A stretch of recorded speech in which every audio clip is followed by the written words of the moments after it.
Muy buenas tardes para todos y para todas. Para mí es un gran gusto volver a presentar los coloquios Ortiz Chardán. Estos hacen parte de un programa general llamado Planeación o Proyecto de Planeación Universitaria, el PPU, El Hombre en el Cosmos. El propósito de este proyecto es hacernos esa pregunta fundamental entre la antropología y la cosmología, de preguntarnos sobre el universo y sobre todo desde la academia poder empezar a hacer esos diálogos que nos invitan a hacer síntesis entre los diferentes saberes, entre la filosofía, la teología, la literatura, la física, la astronomía, en fin, en ese diálogo universal que es propio de los hombres y las mujeres. Por eso hemos querido, entre varios profesores, proponer esto de los coloquios Ortiz Chardán. Hemos querido escoger entre muchas personas dos jesuitas que para nuestro concepto son personas que han ido sintetizando y han querido ir mostrando la posibilidad de ese diálogo entre ciencia y fe, fe y razón, entre el diálogo universal. En un primer lugar está el padre Carlos Ortiz, era un bogotano, jesuita, hizo un doctorado en física. A él le debemos el nombre de Pontificia Universidad Javeriana. Y precisamente este padre lo que quería es eso. ¿Cómo hacemos que en un ambiente académico podamos dialogar los diferentes saberes? Y por el otro lado está un jesuita antropólogo, paleontólogo, llamado Talar de Chardán. Él es uno de los investigadores del hombre de Pekín. Uno de los propósitos de él era ir avanzando en eso del saber y sobre todo empezar a hacer esa síntesis que nos invita a la vida, ¿cierto? A hacernos preguntas fundamentales como el origen del universo, el origen de la vida, cómo dialogar entre eso de la teoría de la evolución y todo lo que hemos ido encontrando en teología, en filosofía. Por eso desde la Pontificia Universidad Javeriana hemos querido invitarlos a este diálogo, a que nos demos la posibilidad de preguntarnos y de avanzar ciertamente en el conocimiento. Por eso en esta noche yo quisiera empezar o invitar al profesor Reinaldo José. Él es profesor de filosofía, doctor en filosofía de la ciencia. Bienvenido, Reinaldo, con un eco por ahí. Muchas gracias, Nelson. Muy buenas tardes para todos, para toda la audiencia. Bueno, para mí es un gusto presentar a nuestra invitada de hoy. Es la profesora María Piedad Quevedo. Ella es doctora en lenguas y literatura románicas de la Universidad de Harvard, profesora asistente del Departamento de Literatura y directora de la carrera de estudios literarios de la Pontificia Universidad Javeriana. Entre sus publicaciones se destaca Un cuerpo para el espíritu, mística de la Nueva Granada, El cuerpo, el gusto y el asco, que fue publicado por el Instituto Colombiano de Antropología e Historia ICANN, y es editora académica de cartografías críticas y enseñanza literaria, El legado de Cristo Figueroa, publicado por la editorial de la Pontificia Universidad Javeriana recientemente, en 2019, y la edición de la Historia de la monja alférez, doña Catalina de Erauso, escrita por ella misma, publicado el año pasado por la editorial Tres Cantos. Sus áreas de interés incluyen estudios coloniales, renacimiento y barroco, cultura letrada, cuerpo y anatomía, literaturas de la modernidad temprana. Bueno, eso es. Entonces, buenas tardes, María Piedad, bienvenida al coloquio Ortiz Chardán. Muchas gracias por haber aceptado nuestra invitación. Estamos muy complacidos de tenerte aquí. Vale, sí, pues muchas gracias, Reinaldo, y también al padre Nelson. Muy chévere pues acompañarlos esta tarde. Qué bonito, sí. Eh, pues sí, Bienvenida a este espacio y qué bueno que nos puedas compartir tus conocimientos. vale, sí, muchas gracias. Pues esta tarde yo voy a hablar de un episodio del Quijote, de la segunda parte del Quijote, eh, que es conocido como el episodio de Clavileño. Es un episodio en el que Don Quijote y Sancho, pues se supone que suben a un caballo de madera que va a hacer un viaje de anábasis, ¿no? Digamos, un viaje de ascenso a los cielos como parte de una prueba de caballería andante. Se supone que Don Quijote, digamos, tiene que disputar esta aventura y tiene que deshacer un encantamiento que todo, por supuesto, hace parte de un engaño. Ellos, digamos, en este momento del texto están en una estadía bastante larga en la casa de unos duques que para algunos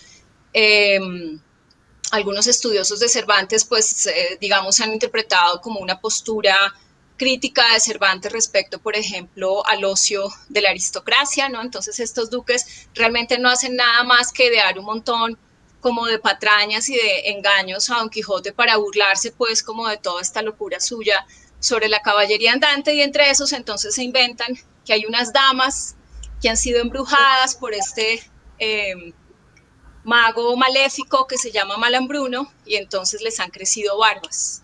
Y que la manera de conseguir que pues pierdan las barbas y vuelvan a ser, digamos, las mujeres que son, por supuesto aquí también hay una cuestión importante de la época, y es, digamos, como la identificación de lo que nosotros llamaríamos hoy quizá hipertricosis, o bueno, el tema de la mujer barbuda, que por supuesto es un tema muy importante en la literatura del siglo de oro y en general, digamos, como de la modernidad temprana, pues está asociado, por supuesto, a las ideas de monstruosidad también, ¿no?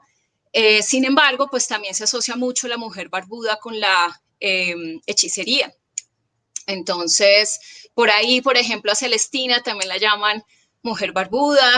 Hay también mujeres barbudas, o digamos, esto de alguna manera se va a volver también un tópico, por ejemplo, para hablar de las mujeres varoniles, ¿no? A Sor Juana Inés de la Cruz, que también se la considera un monstruo, ¿no? El Fénix de México, etcétera. Pues también, por ejemplo, ella va a ser en algún momento asociada con las barbas, ¿no? Entonces, se la va como a criticar de alguna manera, si se quiere, como a disciplinar, llamándola mujer varonil. Entonces, bueno, el tema es cómo estas mujeres barbudas pues van a ser liberadas y desencantadas por esta prueba de Don Quijote y Sancho. Y pues esta prueba es que suban a este caballo clavileño, suban al cielo y pues lo atraviesen, digamos como que recorran todas estos círculos, ¿no? Estas zonas del cielo, que van a probar su valor, su valentía, van a aumentar la fama de Don Quijote, va a ser una nueva aventura, qué decir de este caballero andante, etcétera. Lo va a ser pues el más famoso y demás. Y bueno, lo que ocurre, digamos, en la aventura, como de alguna manera hay también una suerte de respuesta, no precisamente de Don Quijote, como sí de Sancho, cómo responde al engaño con otro engaño, ¿no? Pero al mismo tiempo la manera en la que, si bien los duques y todos los presentes saben que es un engaño también esa respuesta de Sancho, no la pueden desmentir porque tendrían que desmentir como el suyo, ¿sí? Entonces, a mi modo de ver y de la mano de algunos críticos que han leído este episodio, pues aquí conviven como unos espacios paradójicos de la ciencia y la hechicería, la verdad y el engaño, el ascenso y la caída. Entonces, un poco de eso es lo que vamos a ver esta tarde. Yo quisiera comenzar entonces como con un contexto, dijéramos, científico de España. En esta época, bueno, estamos hablando que esta segunda parte del Quijote es la que se publica en 1615, la primera parte se ha publicado en 1605. pues por aquí hay varias cosas. Yo creo que el tema de la ciencia en la modernidad temprana o en el siglo de oro español, pues lo primero que saca es como esta expulsión de España o que sufre España de Europa, ¿no? Y con eso lo que quiero decir es que, pues digamos, como en esta noción de Europa, justamente como un centro científico, como un centro político, como un centro de civilización, pues digamos que la historia política y religiosa de España va a ser considerada como un punto por el cual España no es como una par del resto de naciones europeas, fundamentalmente, por ejemplo, de Francia, de Alemania, de Inglaterra, ¿no? Entonces, España va a ser considerada de alguna manera retardataria, como muy, por supuesto, muy vinculada a la Inquisición. Y pues bueno, sabemos y sé que no he tenido la oportunidad todavía de ver el video de la presentación que hicieron en este mismo coloquio sobre el juicio de Galileo, pero ciertamente, digamos, está, digamos, ese que viene a ser como una suerte de lunar, ¿no? En esta comprensión científica de Europa, pues que Galileo haya tenido que ver con la Inquisición y haya sido, digamos, amenazado como con una condena o con la posibilidad de una condena por los planteamientos que estaba haciendo respecto, por ejemplo, al sistema heliocéntrico, pero respecto también, considero, a validar el estudio de la naturaleza y las leyes de la naturaleza por encima de las Sagradas Escrituras, ¿no? De alguna manera podría verse así, ¿no? La naturaleza, digamos, como una obra directa de Dios, mientras que las Escrituras, pues eso, consignadas, escritas, producto de una labor humana, de un contexto histórico específico al que pertenecían, digamos, estos hombres que escriben las Sagradas Escrituras. En esa línea, pues digamos, la Biblia estaría más en manos de intérpretes, de teólogos, cuando la naturaleza es una creación directa, ¿no? Entonces, en esa línea es inmutable, es inexorable, tiene leyes, y pues por ahí, digamos, el mismo hecho de que él en algún momento diga, por ejemplo, que la Biblia pues no es un texto científico, etcétera. Entonces, digamos, como esa suerte de reto o de desafío a la autoridad religiosa va a estar muy asociado a España. Y de hecho, digamos, también va a ser interesante, bueno, primero esta asociación de España como con este pensamiento mucho más conservador, mucho más, por supuesto, asociado a la ortodoxia cristiana. Sabemos que España ha dirigido políticamente la contrarreforma, etcétera. Sabemos también que dentro de los territorios que conforman el Imperio Hispánico, pues hay una censura importante digamos, de la producción escrita, de libros, etcétera, ¿no? Entonces, y además, por supuesto, que, por ejemplo, si lo pensamos desde el lado de América, que nunca está, pues, presente ni considerado en estas aproximaciones al conocimiento científico europeo, o que casi nunca, y ciertamente si no está ni siquiera España considerada como en esa historia, pues América menos, ¿no? El Nuevo Mundo menos. Pero incluso ahí, digamos, cuando nos ubicamos más hacia este lado, pues ciertamente también vemos que hay como unos retos importantes a esas tradiciones epistemológicas, podríamos llamarlas, de Europa, unos retos, ¿no? Que están impuestos allí o de alguna manera plantados o formulados por este desembarco de Colón en 1492, en lo que se iría a llamar o se daría a llamar el Nuevo Mundo, ¿no?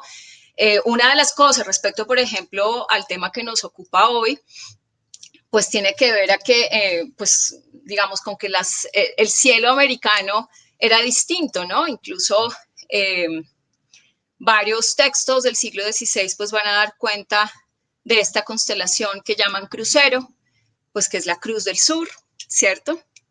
Incluso, por ejemplo, el rey se la va a poner a Fernández de Oviedo en su escudo de armas. y entonces de alguna manera va a ser como suya, pese a que toda esta descripción de este cielo nuevo, no sé si algunos de los que nos están viendo, por ejemplo, conocen este cielo, no sé, pues si han observado el cielo de los Andes, ¿no? Bolivia, por ejemplo, que es una cosa absolutamente espectacular ese cielo. Y ciertamente, digamos, esta maravillosa constelación, pues que se ve desde acá, pero ciertamente cuando se recorre el sur, perdón, pues se ve como con mucha más nitidez y etcétera. Pues ciertamente eran, por ejemplo, como unos cielos nuevos para los colonizadores, ¿no? Sin embargo, la descripción de esta novedad, de estos cielos distintos, no fue abordada, ¿cómo podríamos decir? Como, no sé si llamarlo objetivamente, porque pues eso es como un anacronismo, ¿no? En el siglo XVI. Pero digamos, no fue solamente como una descripción y ya, sino sobre todo como una descripción acompañada de una cosa que ya nosotros, o ya por ejemplo para el siglo XVIII, se va a denominar determinismo climático, ¿no? Pero que en el XVI, digamos, tiene todavía como esta dimensión, pues por supuesto política, obvio que la del XVIII también lo tiene, digamos, y es como describir todo lo americano, ¿no? La naturaleza abundante, exuberante, tan distinta, la fauna también, la flora, y ciertamente los cielos en términos más que alegóricos, digamos como en términos que subordinan, subalternizan, inferiorizan lo americano, o digamos como todos estos entornos y ámbitos novomundiales, ¿no? Esto pues obviamente tiene el propósito de servir como a este discurso de colonización, ¿no? A la legitimación de la ocupación española del Nuevo Mundo, al gobierno pues como de sus pueblos, al combate también, por supuesto, de creencias que se consideran falsas. Y entonces, digamos que estos cielos, aquí dicen que las estrellas no brillan tanto, ¿no? Estas descripciones van a ser así, entonces que no brillan tanto, que son como mucho más chiquitas que las estrellas que se ven en Europa, o van a decir que el influjo, ¿no? El influjo de estos astros en las gentes naturales de estos territorios, pues va a ser, digamos que este influjo es el responsable más bien de que estas gentes sean consideradas menos piadosas, mucho más proclives a la traición, por ejemplo, con unos discernimientos y unos intelectos también inferiores, ¿no? Que son cosas, digamos, que nosotros vemos que permanecen, ¿no? Hoy también en la representación que no solamente en Europa se hacen de los latinoamericanos, por ejemplo, o de la gente nacida en estos territorios, ¿no? Entonces, se habla una lengua, por ejemplo, que es como menos bien hablada, ¿no? Y eso significa pues que se piensa menos también. ¿Cuál es la producción de conocimiento científico, por ejemplo, de Latinoamérica, ¿no? ¿Quiénes son como estos grandes nombres, estas grandes teorías, estos grandes debates, digamos, en los que participa algo de hechura de estos territorios, etcétera? Entonces, digamos como que estas primeras descripciones pues siguen manteniéndose, digamos, como presentes o siguen dando sustento de alguna manera a esta inferiorización también, ¿no? A esta, por ejemplo, concepción de América Latina. Hoy, por supuesto, América Latina no existe en el 16, pero esta concepción que va a haber de Latinoamérica más como objeto de conocimiento que como sujeto, ¿no? Es más un objeto de estudio que un sujeto de conocimiento. Y pues ahí, por supuesto, lo que está operando es el colonialismo, ¿no? Entonces, bueno, pensemos como que aún así hay unas cosas como importantes en términos precisamente como de conocimientos naturales, ¿no? De lo que se va a llamar en la época, y pues digamos que los textos de materia americana sí que aportan mucho a este registro de la historia natural, en particular justamente como conocimientos que tienen que ver con la arbolaria, ¿cierto? Con la fauna, por supuesto, también con los minerales, ¿no? Pensemos, por ejemplo, que aquí pues uno de los textos más importantes es el de 1590, La historia natural y moral de las Indias, de José de Acosta. Pero todo el siglo XVI y buena parte del XVII va a seguir produciendo historias naturales, incluso en el XVIII también va a ser como importante este tipo de trabajo y este tipo como de atención y estudio, precisamente porque en el 18, pues con la ilustración, pues sabemos que el conocimiento de las plantas va a ser capital como para recargar al imperio español, que está en decadencia y con una crisis tremenda, y por eso es que vienen las expediciones botánicas y lo que Mauricio Nieto pues ha denominado los remedios para el imperio, ¿no?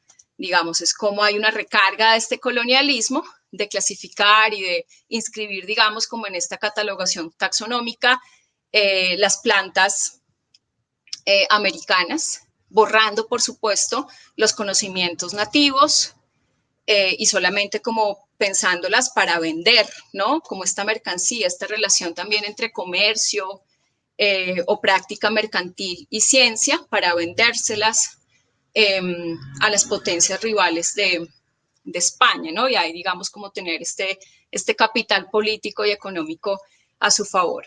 Pero también, justamente, el hecho de que muy temprano, en 1503, si recuerdo bien, más o menos hacia esa fecha, pues se va a crear la Casa de Contratación de Indias en Sevilla. Esta casa de contratación pues es conocida o siempre es referida, digamos, en estudios sobre historia de la ciencia en España como un núcleo de ciencia aplicada, ¿no? Igual que lo que será la Academia de Matemáticas que se funda en Madrid y pues por supuesto el Escorial, que manda a construir Felipe II, que también vienen a ser como unos núcleos científicos destacables. Y en universidades, pues por supuesto allí nos encontraríamos a Salamanca, Alcalá o a la Universidad de Valladolid. Bueno. Ahora, ¿qué pasa como con este contexto científico en el que pareciera que España está menos interesada, por ejemplo, en el conocimiento experimental, y más como en un retorno, por ejemplo, como a ciertas, como dijéramos, prácticas quizá del pensamiento escolástico, digamos, más como a la reconfirmación, en la reproducción de las autoridades, pues por supuesto, de las Sagradas Escrituras, de los padres de la Iglesia, de los autores clásicos, ¿no? O sea, pensemos de todas maneras que aquí el Renacimiento también, la imprenta, pues todo esto está también como muy presente, la publicación en lenguas vulgares, ¿no? Digamos como el castellano también, que era, incluso pensemos eso, desde el siglo XIII, Alfonso X quería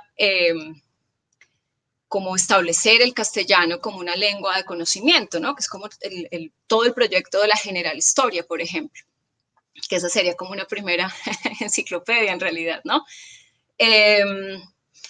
Entonces, digamos como que esta identificación un poco ya generalizada, casi que un sentido común de España, como opuesta absolutamente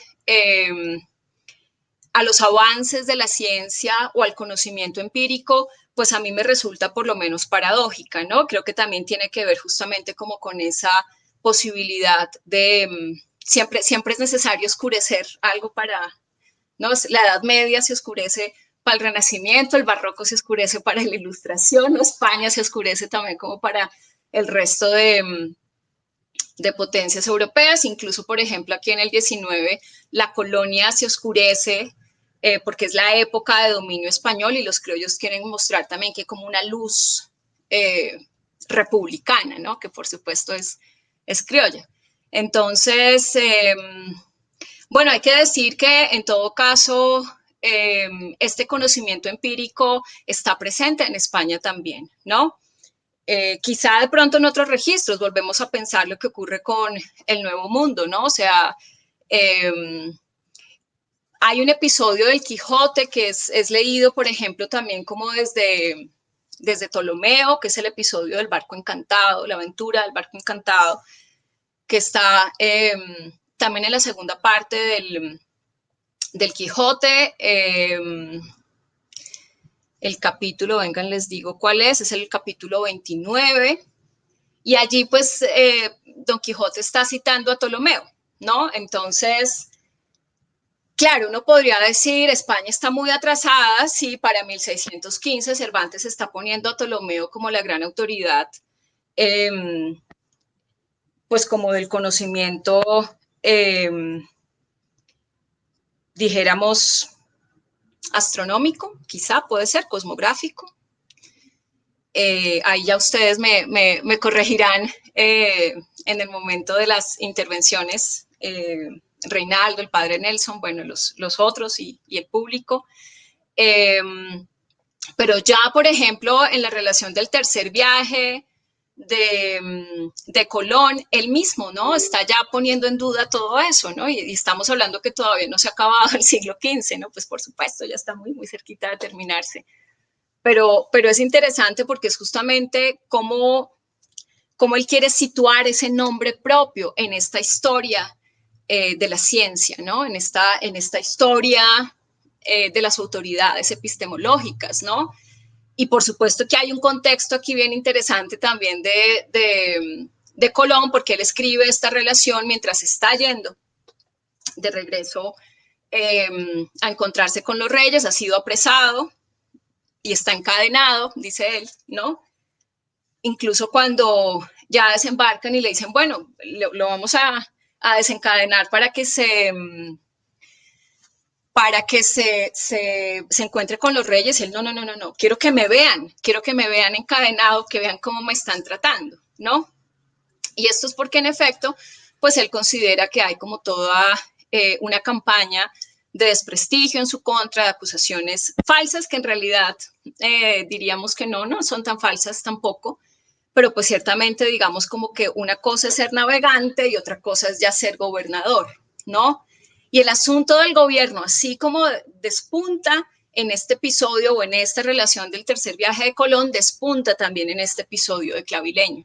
Entonces, en el caso de Colón, es precisamente ver cómo está siendo cuestionado él como un mal gobernante. Esto va a terminar, digamos, en el retiro de los títulos que le han sido concedidos, por ejemplo, ese título de gobernante y virrey, bueno, gobernante y visorrey, dicen las capitulaciones de Santa Fe, pero allí, digamos, mientras él está temiendo todo esto y quiere reclamar como que se reconozca su mérito, lo que él ha aportado a España, lo que le ha aportado a los reyes, etcétera, pues entonces él va a decir todo eso en la relación del tercer viaje. Entre las cosas que dice es justamente como esta, insisto yo, esta inserción de su nombre, y en ese sentido también, o más bien para poder insertar su nombre necesita justamente como posicionarse dentro del conocimiento empírico, que es de alguna manera más que el que riñe con estas tradiciones antiguas, con estas tradiciones clásicas que gozan, por supuesto, de mucha autoridad. Más que eso, se trata es como de pararse al lado y de decir, estas llegan hasta acá. Y está muy bien, no se trata de hacer una tabula rasa, no se trata de negarlas, no se trata de decir, es que Ptolomeo, ¿qué le pasó? Que no supo esto, pero yo sí lo sé, ¿no? Entonces es como que yo me he servido de Ptolomeo, pero hay algo que Ptolomeo no pudo ver, hay algo que no previó, hay algo que no conoció, tampoco lo conoció Beda el Venerable, tampoco lo sabía San Isidoro, ¿no? Y comienza a nombrar un montón de autoridades, digamos, de la antigüedad y de la Edad Media, en las que se basaba como el conocimiento geográfico de la época.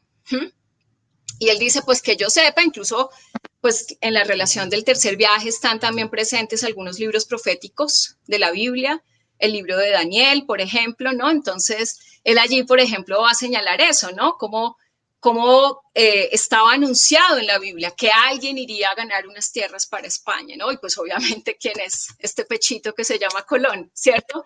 Es un poco lo que él está diciendo también allí, ¿no? O sea, como que yo no he sabido de nadie más que haya ganado tierras para España, por ejemplo, ¿no?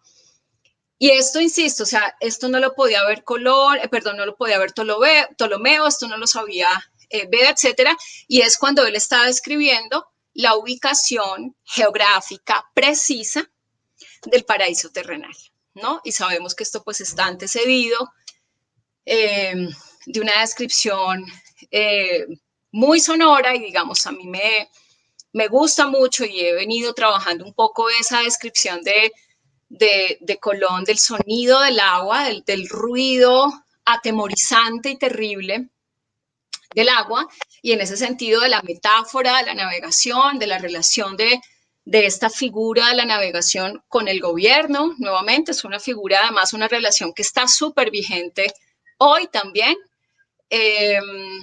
y es la descripción de la desembocadura del río Orinoco, ¿no? Eso, digamos, es lo que pasa en la relación del tercer viaje. Pero esta descripción, de todas maneras, pues está también asociada a una cosa mayor y es su reclamo, ¿no? Para que sean reconocidos sus méritos, para que se le trate como él considera que debe ser tratado, porque le ha traído a España algo que nadie más,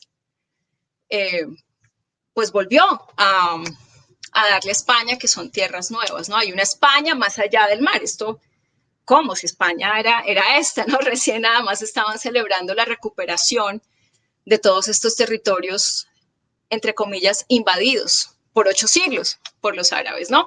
Entonces, digamos, esta noción de territorialidad que también, pues, ciertamente va a estar presente en, digamos, en estas concepciones geográficas, pues aquí están también asociadas a unos conocimientos antiguos que se muestran ciertamente insuficientes, ¿no? No estaba ni en Aristóteles, no estaba en Platón, no estaba en Ptolomeo, no estaba en las Sagradas Escrituras tampoco. Recordemos que, por ejemplo, para la mentalidad de la época, las tres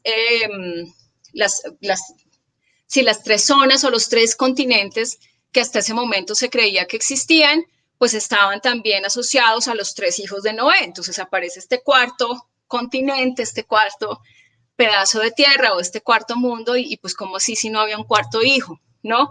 Entonces, ¿de dónde podrían provenir estos territorios y estas gentes, ¿no?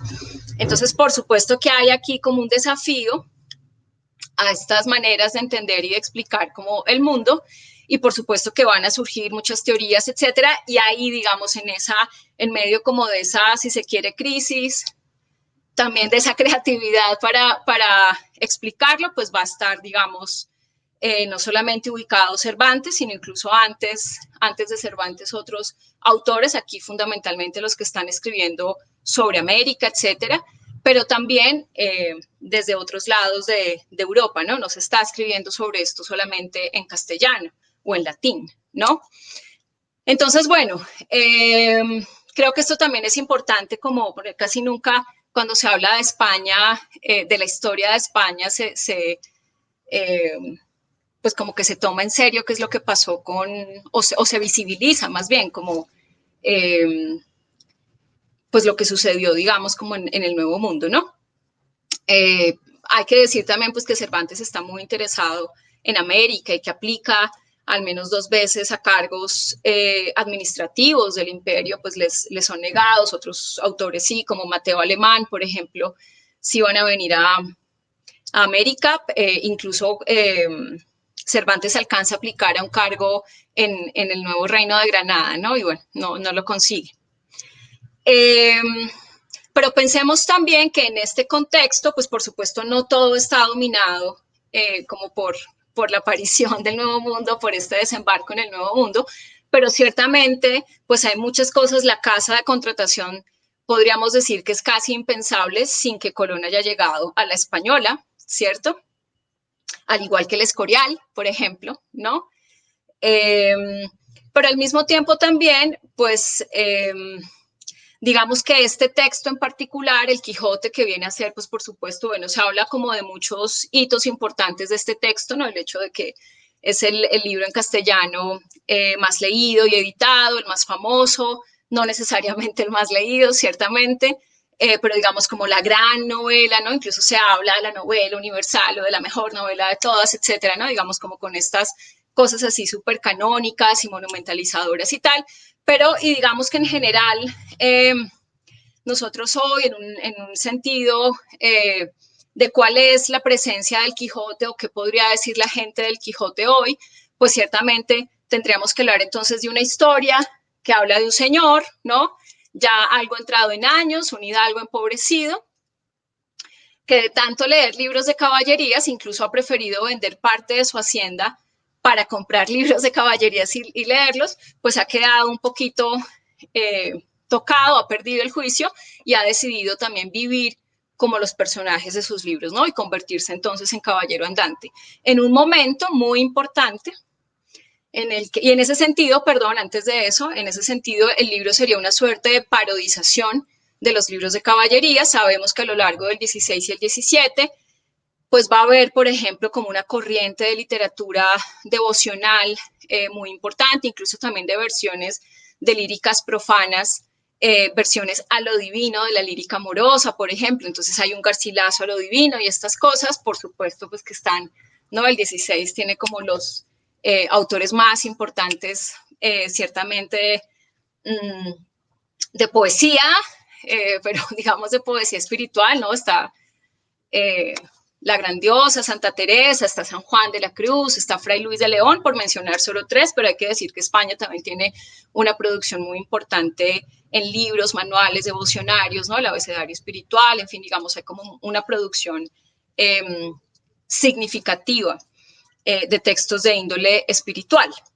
Pero al mismo tiempo, este ideal caballeresco que quiere revivir Don Quijote, ¿no? Y en ese sentido es como restablecer la justicia, pues es un ideal también que se encuentra ya para ese momento habiendo perdido vigencia, ¿no? Digamos que hay un cruce importante, un paso importante que ocurre en 1492, que no sería solamente el mal llamado descubrimiento de América, sino también el hecho de que es en 1492 que pues se ha registrado como el fin de la Reconquista, o más bien el triunfo de la Reconquista, en la medida en que es ese mismo año en el que cae el califato de Granada y pues entonces España expulsa a moros y judíos y pues entonces puede declararse católica y comienza pues digamos este proyecto de una España unificada en una sola corona, en una sola lengua y en una sola religión, pues que en este caso sería el cristianismo romano católico. Y entonces ya, pues como ya terminó la guerra con los árabes, pues ya como que la figura del conquistador pierde vigencia, ¿no? Uno podría pensar también, digamos, esto en lo que fue la conmemoración de los 400 años de la segunda parte del Quijote en 2016, que fue el momento, por ejemplo, de firma de los acuerdos y del plebiscito y digamos como todo este rollo. Una de las cosas que estaba muy vigente era el tema de que si había acabado la guerra o si iba a acabar la guerra, pues los militares qué, ¿no? Y yo pensaba, digamos, en ese momento en el Quijote, ¿no? Y lo que implicaba, digamos, o lo que implicó para España ese 1492 en términos como de un cese de la figura del caballero como la figura más importante o más vigente para la política española, por ejemplo, para una política interna y religiosa de España, y cuando se comienza a implantar la figura del cortesano, ¿no? Que también va a estar como presidiendo lo que se llamará la renovación poética española, la imitación del modelo italiano y etcétera, ¿no? Que también todo eso, digamos, está muy presente en el Quijote, y con eso lo que quiero decir es que si bien este texto uno puede pensar que en efecto es una parodia y que es un libro chistosito, pues 400 años después nos reímos con muchísimas cosas que dice Cervantes y que ocurren, digamos, en el texto, ¿no? Y ahí hay como una cosa, digamos, muy potente, no necesariamente nos reímos igual que en el 17, o no necesariamente nos reímos de lo mismo, pero ciertamente, digamos, sigue estando como presente esa risa, entonces como esta parodización y esta cosa graciosa, ¿no? Digamos, también con la que se abordan cosas serias, ¿no? Entonces, aquí el tema no es solamente burlarse de los libros de caballerías y ya, o de Don Quijote, que es que se volvió loquito y listo, sino también como de la historia misma de España, ¿no? Digamos, como de los dolores que causa esa historia también, la expulsión realmente de moros y judíos, que implica eso para esa identidad española, para una sociedad, ¿no? Digamos, como para ese tejido social. Eso, por ejemplo, Cervantes lo aborda, ¿no? Y uno sí realmente se conmueve, ¿no? En esos, y entiende, ¿no? El punto de Cervantes como que la cosa es más compleja, ¿no? Digamos, hay una visión crítica allí, no solamente sobre los libros de caballerías, que sería fácil pensarlo como que se trata solo de una cuestión sobre la ficción, por ejemplo, o sobre estas figuras heroicas, que por cierto, digamos, la caballería sí va a tener una vigencia, al menos como referente en lo que ocurre, en la manera en la que se lleva a cabo, ¿no? La conquista del Nuevo Mundo. Y bueno, sobre eso también hay unos estudios como interesantes, ¿no? Acerca del sentido de cruzada que se da y, bueno, digamos, como toda esta noción de caballería. Bueno, Cortés, por ejemplo, que vendría a ser como una personificación de ese caballero. Cortés, de hecho, pues por supuesto está presente en el Quijote, está también presente Ercilla, ¿no? El autor de la Araucana y soldado, además, ¿no? De estas guerras también en la segunda mitad del siglo XVI en Chile. Pero entonces pensemos también como que el Quijote está abordando cuestiones serias, con mucha agudeza, ¿no?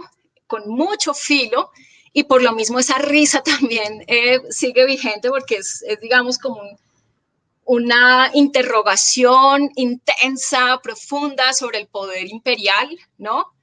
Y aquí, digamos, es importante la manera en la que el mismo Quijote se quiere presentar como una historia, es decir, como si fuese no una novela, que es como ha venido, digamos, ya un poco a entenderse por la historia literaria y por la canonización y digamos, el mismo negocio editorial, sino como una historia, en el sentido de, por ejemplo, la historia de Fernández de Oviedo, la de Pedro Mártir de Anglería, o la brevísima relación de la destrucción de las Indias, de Bartolomé de las Casas, o la misma historia natural y moral de las Indias, ¿no?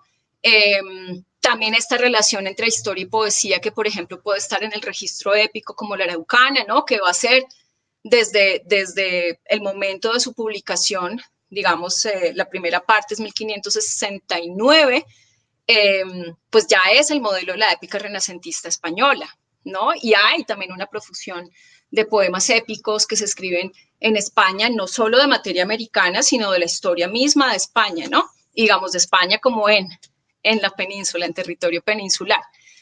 Entonces, todo eso es abordado por Cervantes en el Quijote, ¿no? La misma reflexión metaliteraria que hay todo el tiempo acerca de los géneros literarios, de ciertos tópicos muy importantes, de ciertas corrientes literarias que son dominantes, como el petrarquismo, por ejemplo.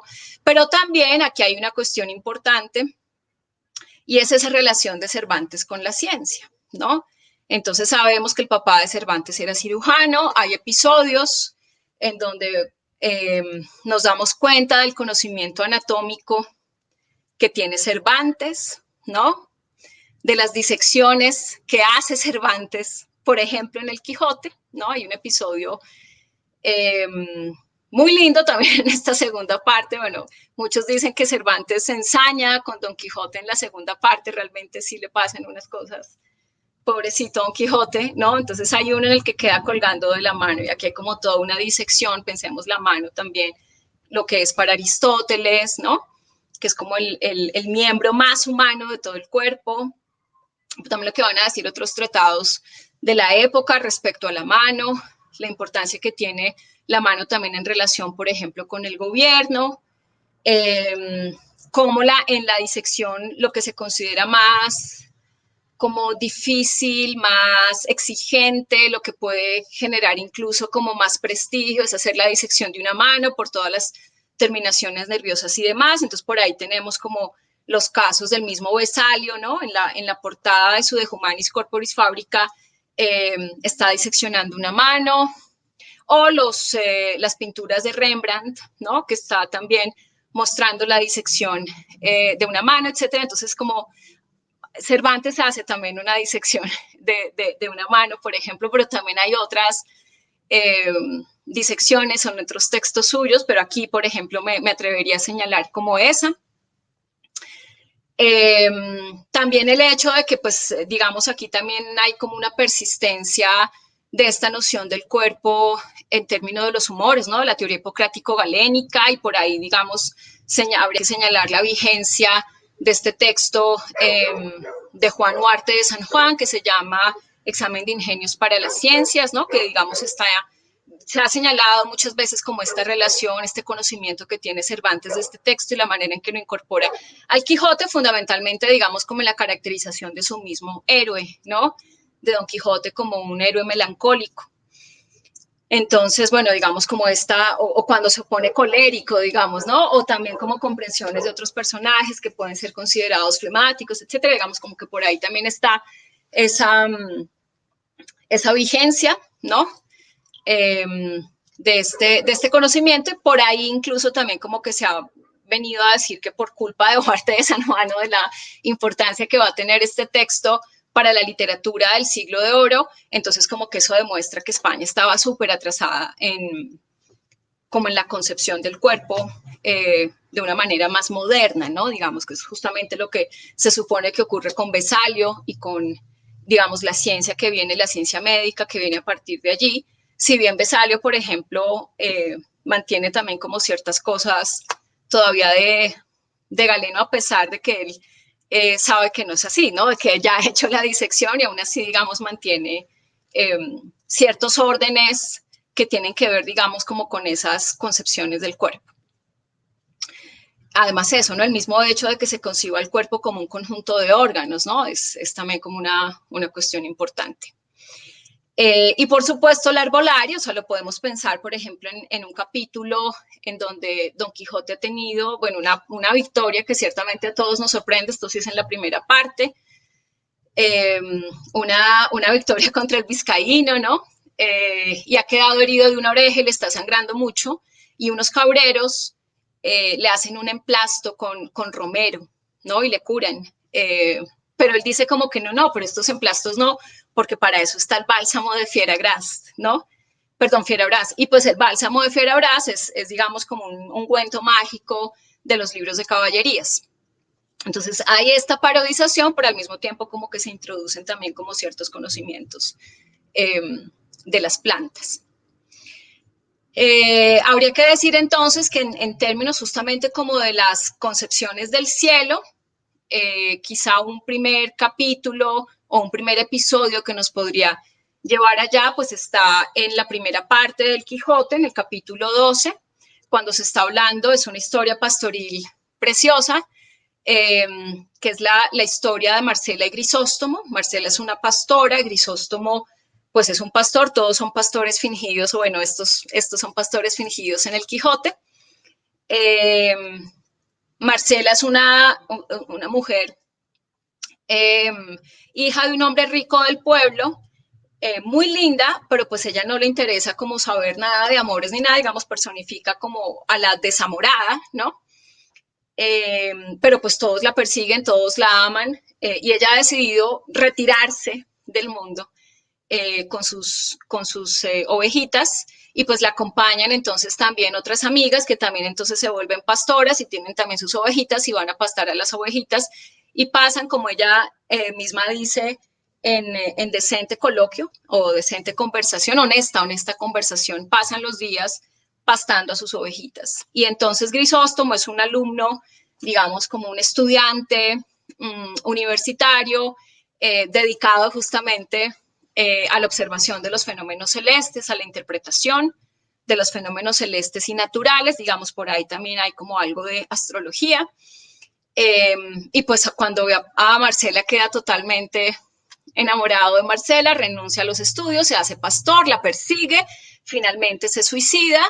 Marcela es acusada de haber matado, de haber asesinado con su frialdad a Grisóstomo, y pues por supuesto aquí viene un discurso maravilloso que Marcela al final del velorio de Grisóstomo dice, digamos, como defendiendo su libertad, ¿no?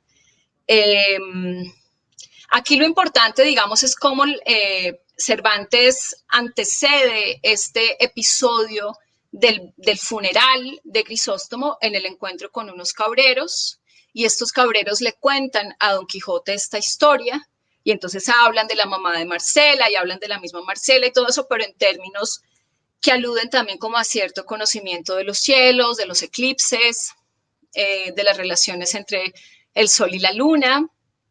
Digamos que han sido leídas de una manera muy atractiva también por algunos estudiosos. Habría que decir, por ejemplo, también que este episodio que ya les mencionaba yo del barco encantado, ¿no? Pues que digamos aquí está como este conocimiento geográfico de Ptolomeo, también presente, digamos, como que Don Quijote se monta al barquito, el barquito no se mueve casi nada, pero él dice que ya van a llegar al mar y Sancho le dice, pero yo pienso que no, entonces que tú no sabes ver bien y no sé qué, es que no conoces, no sabes, no digamos, siempre el tema es ahí como la posesión del conocimiento y pues como que el tema es que hay que creerle a Don Quijote, aunque ciertamente, digamos, hay más cosas allí. Y pues por supuesto llegamos entonces al episodio de Clavileño. Yo ya les había mencionado un poco al inicio de esta presentación de esta tarde, cómo entonces este episodio en el que estas mujeres están entonces encantadas y bueno, hay que liberarlas de estas barbas, de esta suerte como de condición monstruosa a la que han sido sometidas, pues además es un antecedente de lo que será el gobierno de la ínsula barataria por parte de Sancho, ¿no? Hay que decir, por ejemplo, que esta también podría interpretarse como una temática americana, ¿no? Que está presente como a lo largo de las dos partes de Don Quijote, o más bien las dos partes del Quijote, y pues que tiene que ver justamente como con esta promesa que le hace Don Quijote a Sancho, que por sus servicios y por estas aventuras que ellos han tenido, y pues obviamente la fama de su brazo y como todas las cosas que él puede conseguir por medio de la práctica de esta maravillosa ciencia de la caballería andante, pues que vaya a suceder que él pueda premiarlo con el gobierno de una ínsula, ¿no? Y por supuesto que este imaginario de la ínsula a principios del siglo XVII pues va a estar muy asociado con América, ¿no? Sabemos que ese imaginario está presente ya en la utopía de Tomás Moro, que es del siglo XVI, ¿no? En La Tempestad, de Shakespeare también. Y bueno, en otros textos, ¿no? La idea del mismo naufragio también está muy asociada a la isla, ¿no? Que es a donde llega el náufrago y ahí, pues, por supuesto, el texto que nosotros podríamos citar como, digamos, como uno de los primeros que hablan de esa relación del náufrago con la isla, pues es el cuento de Pedro Serrano en los comentarios reales del Inca Garcilaso. Entonces, bueno, también está como todo esto.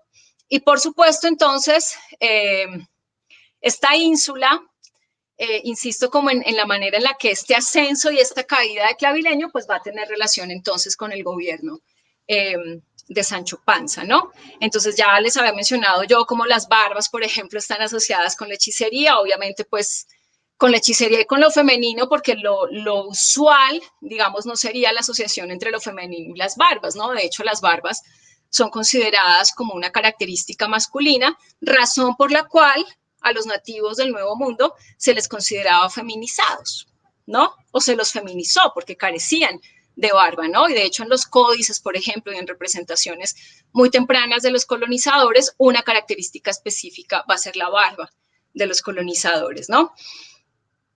Entonces, bueno, podríamos pensar también, no, yo quisiera leerles algo de Clavileño, no sé si ustedes lo conocen, les traen el caballo, obviamente ellos no se quieren montar, les parece una locura que ese caballo de madera, que por supuesto hay una alusión al caballo de Troya también, como que se vayan a montar ahí, qué susto, y que se vayan a caer, y pues Sancho además dice que eso está muy duro para poner, como diría Cervantes, sus traseras partes en este artilugio, digamos, tan duro, ¿no? Y este ascenso, y etcétera. Entonces él pide que le traigan un cojín y le dicen pues que eso es como muy de niñas, ¿no? De alguna manera le dice, pues entonces móntese a la jineta, que era la manera en la que montaban a caballo las mujeres, para que no le duela, ¿no? Y dice, pues sí, pues me monto a la jineta. Entonces él en principio no se quiere montar. Luego entonces Don Quijote, pues Don Quijote tampoco, le parece una locura, ¿no? Pero al mismo tiempo no quiere insistir en su negativa porque considera que eso puede ir en desmedro como de su fama sí, como de su conocida valentía. Entonces se monta la condición que ha puesto, discúlpenme, que ha puesto el encantador Malambruno, es que deben tener los ojos vendados, ¿no? Y esto es parte, por supuesto, del engaño. Entonces Don Quijote así como que regañadientes deja que le pongan la venda en los ojos, Sancho también, Sancho monta entonces a la jineta y entonces comienza como todo este artificio de clavileño, ¿no? Entonces, la dueña dolorida es una de las que está encantada. Entonces dice, sacando un pañuelo de la faldriquera, pidió a la dolorida, Don Quijote, que le cubriese muy bien los ojos y habiéndoselos cubiertos se volvió a descubrir y dijo, si mal no me acuerdo, yo he leído en Virgilio aquello del Paladión de Troya, que fue un caballo de madera que los griegos presentaron a la diosa Palas, el cual iba preñado de caballeros armados que después fueron la total ruina de Troya. Y así será bien ver primero lo que Clavileño trae en su estómago. No hay para qué, dijo la dolorida, que yo le fío y sé que Malambruno no tiene nada de malicioso ni de traidor. Vuesa merced, señor Don Quijote, suba sin pavor alguno, y a mi daño si algo le sucediere. Parecióle a Don Quijote que cualquier cosa que replicase acerca de su seguridad sería poner en detrimento su valentía. Y así, sin más altercar, subió sobre Clavileño y le tentó la clavija, que fácilmente se rodeaba, y como no tenía estribos y le colgaban las piernas, no parecía sino figura de tapiz flamenco, pintada o tejida en algún romano triunfo. Aquí, por supuesto, es una imagen paródica como de este registro del retrato ecuestre, ¿no? O sea, pues Don Quijote montado en Clavileño muy lejos de los monumentos ecuestres, por ejemplo, que han tumbado recientemente aquí en Colombia, ¿no? De mal talante y poco a poco llegó a subir Sancho y acomodándose lo mejor que pudo en las ancas, las halló algo duras y no nada blandas. Y pidió al duque que si fuese posible le acomodasen de algún cojín o de alguna almohada, aunque fuese del estrado de su señora la duquesa o del lecho de algún paje, porque las ancas de aquel caballo más parecían de mármol que de leño. A esto dijo la Trifaldi, la condesa Trifaldi, que ningún jaez ni ningún género de adorno sufría sobre sí Clavileño, que lo que podía hacer era ponerse a mujeriegas y que así no sentiría tanto la dureza. Hízolo así Sancho, diciendo adiós, se dejó vendar los ojos y ya después de vendado se volvió a descubrir y mirando a todos los del jardín tiernamente y con lágrimas, dijo que le ayudasen en aquel trance con sendos pater nostres y sendas ave marías, porque Dios deparase quien por ello los dijese cuando en semejantes trances se viesen. A lo que dijo Don Quijote, ladrón, ¿estás puesto en la horca por ventura o en el último término de la vida para usar de semejantes plegarias? ¿No estás, desalmada y cobarde criatura, en el mismo lugar que ocupó la linda Magalona, del cual descendió no a la sepultura, sino a ser reina de Francia, si no mienten las historias? Bueno, otra vez la relación con el gobierno. Y yo, que voy a tu lado, no puedo ponerme al del valeroso Pierres, que oprimió este mismo lugar que yo ahora oprimo. Cúbrete, cúbrete, animal descorazonado, y no te salga a la boca el temor que tienes, a lo menos en presencia mía. Tápenme, respondió Sancho, y pues no quieren que me encomiende a Dios ni que sea encomendado, qué mucho que tema no ande por aquí alguna región de diablos que den en nosotros con Peralvillo. Aquí hay algo importante y es que, digamos, en este ascenso hay una cosa también que decir como en relación con lo que se creía, por ejemplo, desde ciertas concepciones moralistas sobre la astrología, ¿no? Digamos, como esta observación de los cielos, Cervantes mismo va a decir que el diablo es astrólogo, ¿no?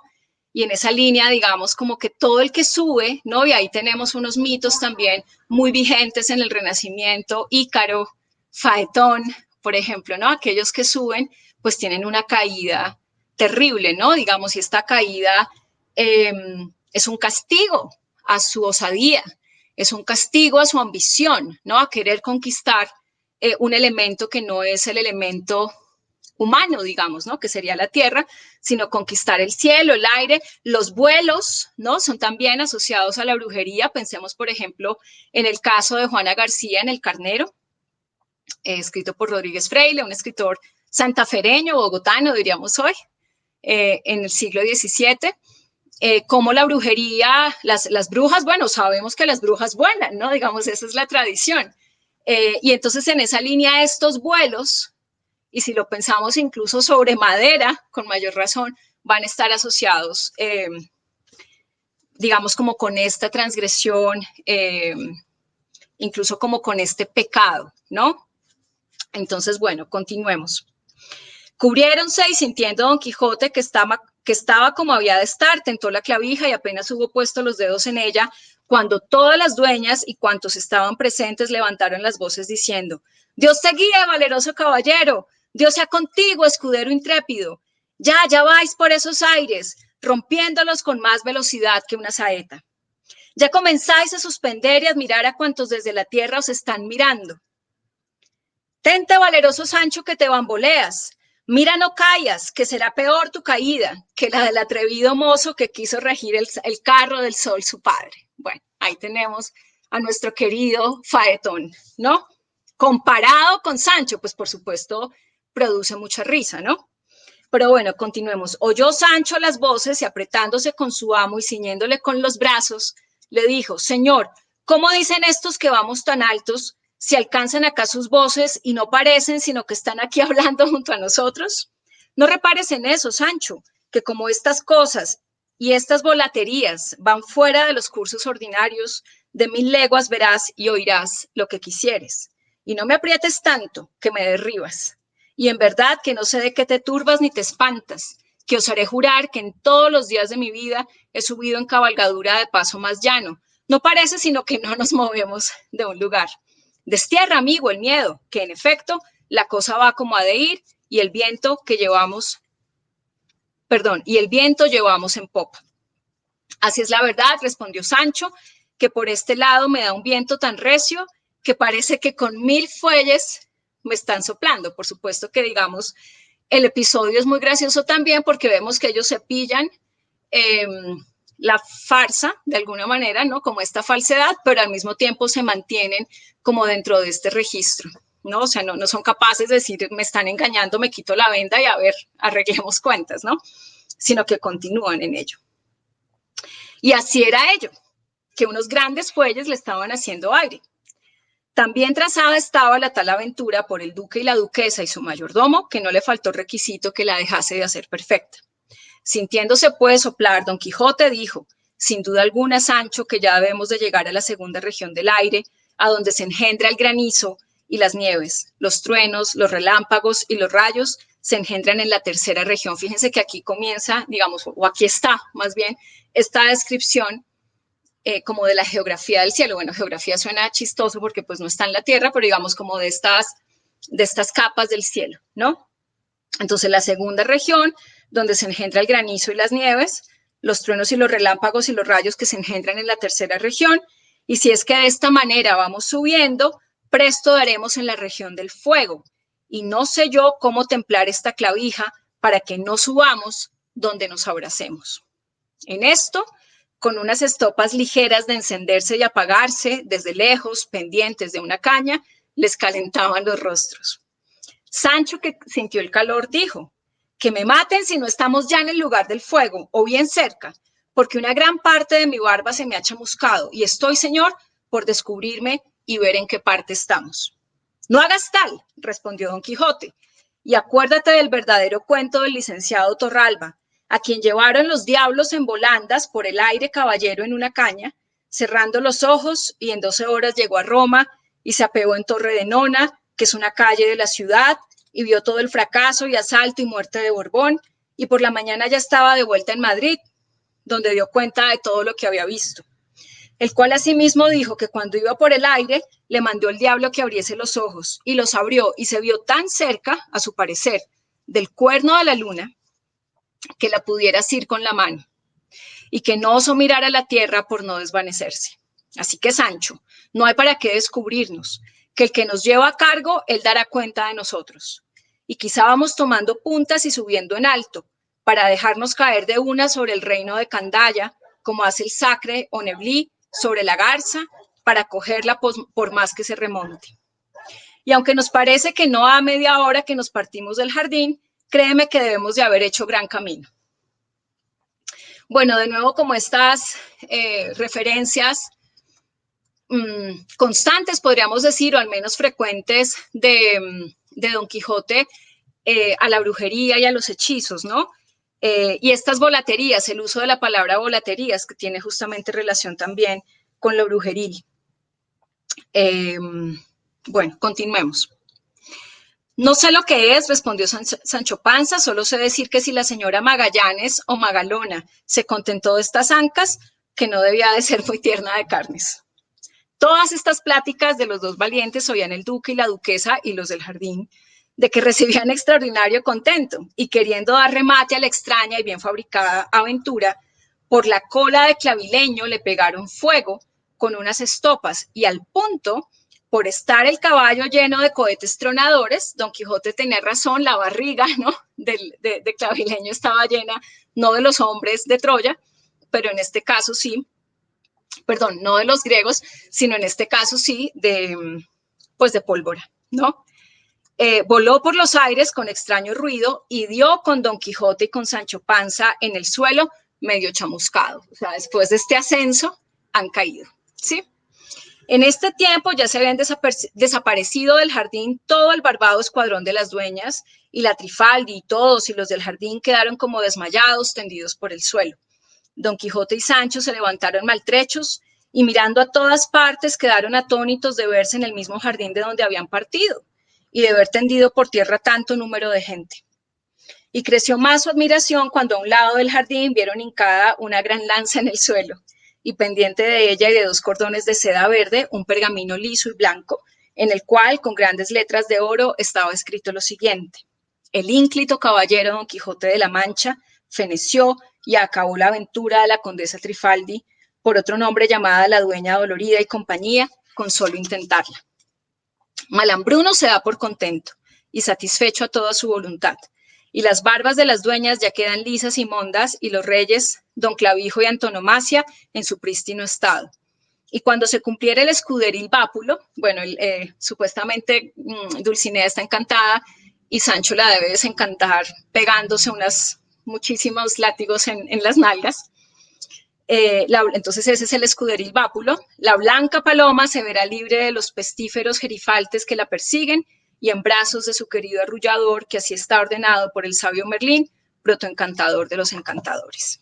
Habiendo pues Don Quijote leído las letras del pergamino, claro entendió que del desencanto de Dulcinea hablaban, y dando muchas gracias al cielo de que con tan poco peligro hubiese acabado tan gran fecho, reduciendo a su pasada tez los rostros de las venerables dueñas, que ya no parecían, se fue a donde el duque y la duquesa aún no habían vuelto en sí. Y trabando de la mano al duque le dijo: ¡Ea, buen señor, buen ánimo, que todo es nada! La aventura es ya acabada sin daño de barras, como lo muestra claro el escrito que en aquel padrón está puesto. Entonces, bueno, aquí hablan con los duques, etcétera, pero luego le preguntan a Sancho, y digamos, me importa mucho lo que Sancho dice. Entonces dice: Sancho andaba mirando por la dolorida, por ver qué rostro tenía sin las barbas, y si era tan hermosa sin ellas como su gallarda disposición prometía. Pero dijéronle que así como Clavileño bajó ardiendo por los aires y dio en el suelo, todo el escuadrón de las dueñas con la Trifaldi había desaparecido y que ya iban rapadas y sin cañones. Preguntó la duquesa a Sancho que cómo le había ido en aquel viaje, a lo cual Sancho respondió: yo, señora, sentí que íbamos, según mi señor me dijo, volando por la región del fuego, y quise descubrirme un poco los ojos, pero mi amo, a quien pedí licencia para descubrirme, no la consintió. Mas yo, que tengo no sé qué briznas de curioso y de desear saber lo que se me estorba e impide, bonitamente y sin que nadie lo viese, por junto a las narices, aparté tanto cuanto el pañizuelo que me tapaba los ojos, y por allí miré hacia la tierra, y parecióme que toda ella no era mayor que un grano de mostaza, y los hombres que andaban sobre ella poco mayores que avellanas, porque se vea cuán altos debíamos de ir entonces. A esto dijo la duquesa: Sancho amigo, mirad lo que decís, que a lo que parece vos no vistes la tierra, sino los hombres que andaban sobre ella. Y está claro que si la tierra os pareció como un grano de mostaza y cada hombre como una avellana, un hombre solo había de cubrir toda la tierra. Así es verdad, respondió Sancho, pero con todo eso la descubrí por un ladito y la vi toda. Mirad, Sancho, dijo la duquesa, que por un ladito no se ve el todo de lo que se mira. Yo no sé estas miradas, replicó Sancho. Solo sé que será bien que vuestra señoría entienda que pues volábamos por encantamento podía yo ver toda la tierra y todos los hombres que por doquiera que los mirara. Y si esto no se me cree, tampoco creerá vuestra merced cómo, descubriéndome por junto a las cejas, me vi tan junto al cielo, que no había de mí a él palmo y medio. Y por lo que puedo jurar, señora mía, que es muy grande además. Y sucedió que íbamos por parte donde están las 7 cabrillas. Estas 7 cabrillas son las Pléyades. Y en Dios y en mi ánima, que como yo en mi niñez fui en mi tierra cabrerizo, que así como las vi, me dio una gana de entretenerme con ellas un rato, que si no la cumpliera me parece que reventara. Vengo pues y tomo. ¿Y qué hago? Sin decir nada a nadie, ni a mi señor tampoco, bonita y pasitamente me apeé de Clavileño y me entretuve con las cabrillas, que son como unos alelíes y como unas flores, casi 3/4 de hora, y Clavileño no se movió de un lugar ni pasó adelante. Y en tanto que el buen Sancho se entretenía con las cabras, preguntó el duque en qué se entretenía el señor Don Quijote, a lo que Don Quijote respondió: como todas estas cosas y estos tales sucesos van fuera del orden natural, no es mucho que Sancho diga lo que dice. De mí sé decir que ni me descubrí por alto ni por bajo, ni vi el cielo ni la tierra, ni la mar ni las arenas. Bien es verdad que sentí que pasaba por la región del aire, y aún que tocaba la del fuego, pero que pasásemos de allí no lo puedo creer, pues estando la región del fuego entre el cielo de la luna y la última región del aire, no podíamos llegar al cielo donde están las 7 cabrillas, que Sancho dice sin abrazarnos. Y pues no nos asuramos, o Sancho miente, o Sancho sueña. Ni miento ni sueño, respondió Sancho. Si no, pregúntenme las señas de las tales cabras y por ellas verán si digo verdad o no.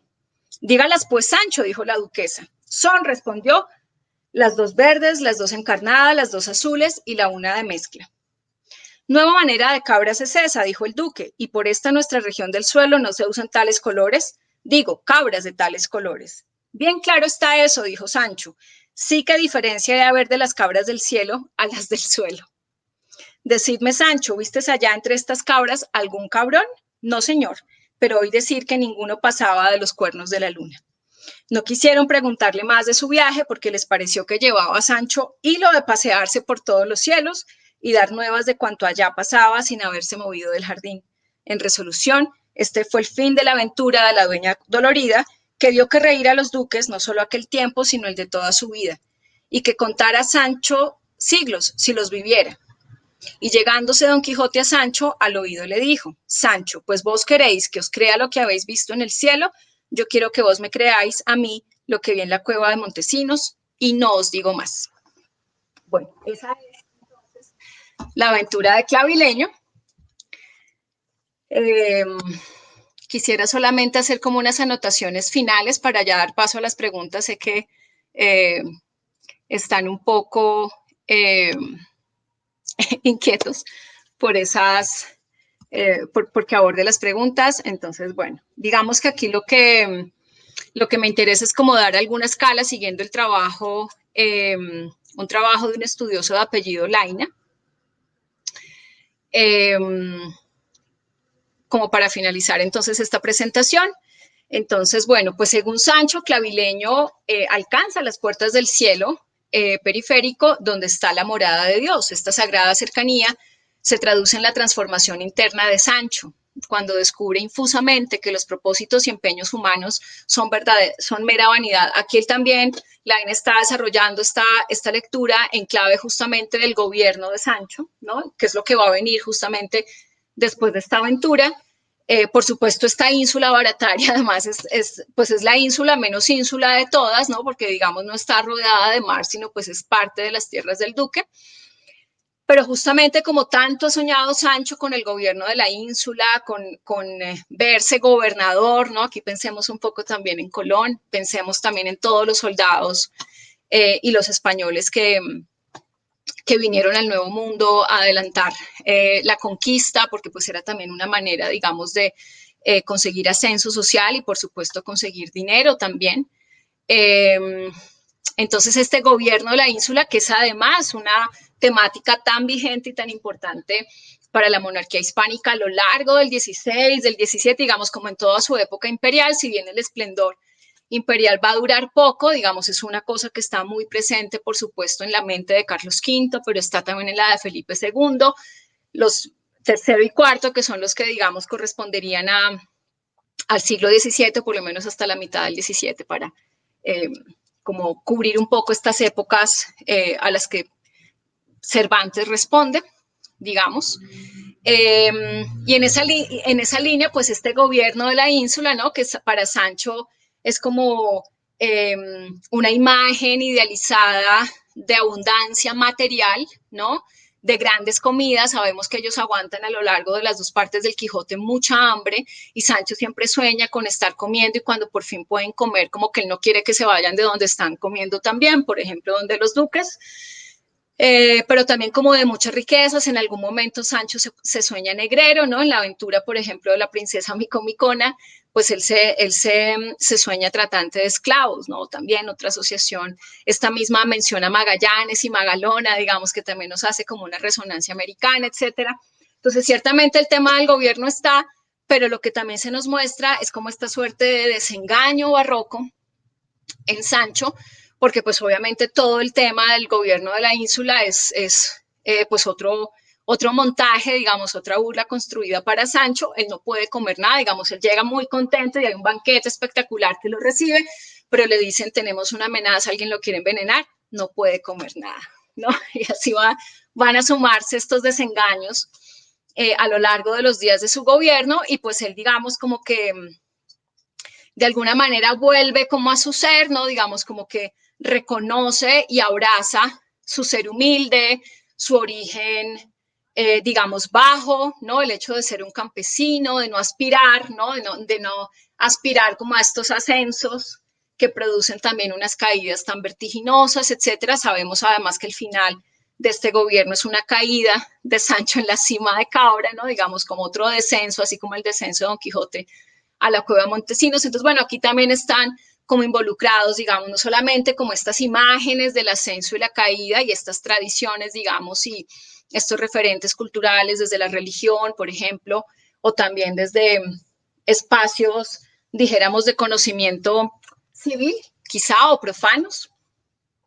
Todo esto está aquí presente y esta verdad revelada previa a su gobierno en la ínsula pertenece a la tradición del vuelo visionario como requisito a la actividad política, ¿no? Entonces esta noción del grano de mostaza es como cuán ínfima finalmente es como la vida de la humanidad o la vida de los hombres y los deseos de los hombres como en este contexto más amplio del universo, ¿no? Entonces como esta caída, esta lección de alguna manera, este aprendizaje en términos de humildad y de cómo hay otras cosas importantes que no son, digamos, como el poder o los bienes materiales, etcétera, ¿no?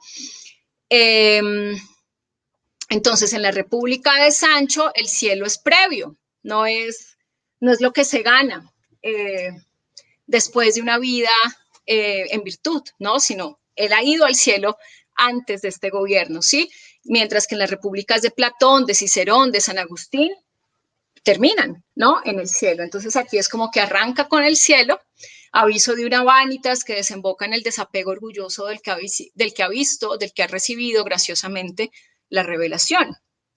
Una forma de jactancia moral, pero todo aquí está basado, no se olvide, en una gran falsedad.